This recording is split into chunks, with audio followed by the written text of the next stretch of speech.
نحمده ونصلي ونسلم على رسول الكريم۔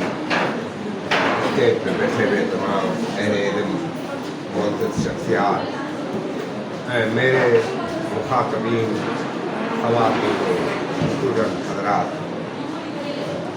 سب سے پہلے تو میں شکریہ ادا کرتا ہوں کہ مفتی صاحبزاد ڈاکٹر صاحبزاد صاحب نے مجھے یہاں موقع دیا، اور یہ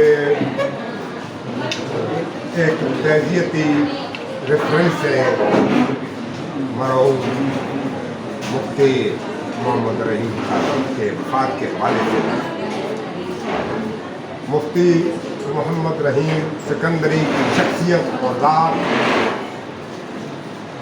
کا تعارف کی محتاج نہیں، اور میں ان کے علمی کمالات کی طرف بھی نہیں جاتا تو انہوں نے کے علمی کمالات اور دروس حدیث کیا تھے، میں ایک مختصر سی ان چیزوں سے ہٹ کر ان کے متعلق بات کرنا چاہتا ہوں۔ وہ سندھ کے ایک دیہی قبائل کے علاقے سے تعلق رکھتے تھے، کبھی قبائل سے، اور یتیم ہو گئے تھے۔ ان کے والد صاحب کا بھی انتقال ہو گیا تھا، ان کی والدہ ان کو لے آئی۔ میں ایک نئی چیز کی طرف جا رہا ہوں۔ والدہ لے آئی کہ آپ مدرسے جامع راشدیہ میں، پھر وہاں رہے۔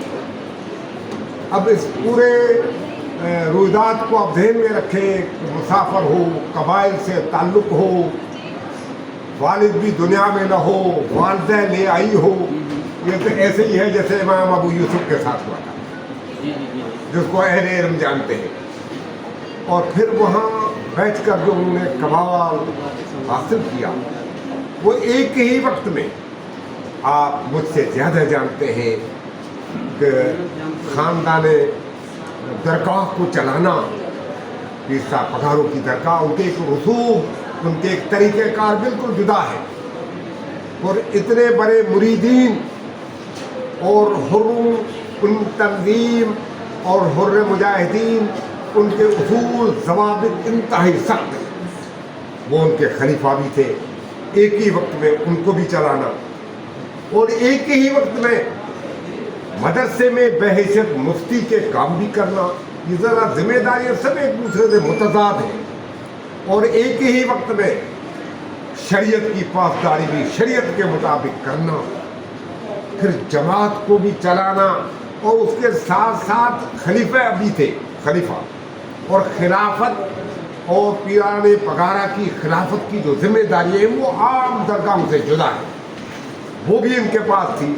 اور عین اسی وقت میں خود پیر صاحب پگاروں کو بھی ڈیل کرنا، شاہ مردان کو، جس کے سامنے بڑے بڑے حکمراں بھی گھبراتے تھے بات کرتے، ان کو بھی ڈیل کرنا، یہ اتنی متضاد اشیاء ہیں۔ یہ خوبیاں میں سمجھتا ہوں کہ جو مفتی محمد رحیم صاحب مرحوم کے اندر تھی، وہ شاید کسی میں اب مل سکے، جو ایک ہی وقت میں ان تمام چیزوں کو چلانا۔ جہاں تک اس کا علمی مقام ہے، میری جو 8-10 ملاقاتیں تھیں، بلکہ ایک حیرت ہوگی آپ کو، ایک مرتبہ میں کراچی پی ٹی وی پہ اینکر تھا تو میں نے ان کو بلایا تھا، تو وہ پروگرام ہوتے رہتے تھے، تو ایک اور ان کا نام نہیں لیتا، تو انہوں نے محدث ابو نعیم اصفہانی کا نام لیا، ابو نعیم اصفہانی، تو میں نے اسی ٹائم پہ کہہ دیا، میں نے کہا حضرت مفتی صاحب کو مخاطب ہوگا، میں نے کہا یہ صاحب کہہ رہے ابو نعیم اصفہانی، تو کیا صحیح نام ہے؟ تو ان کے سامنے ان کے دوست بھی تھے، کہا نہیں، صحیح لفظ ابو نعیم اصفہانی ہے۔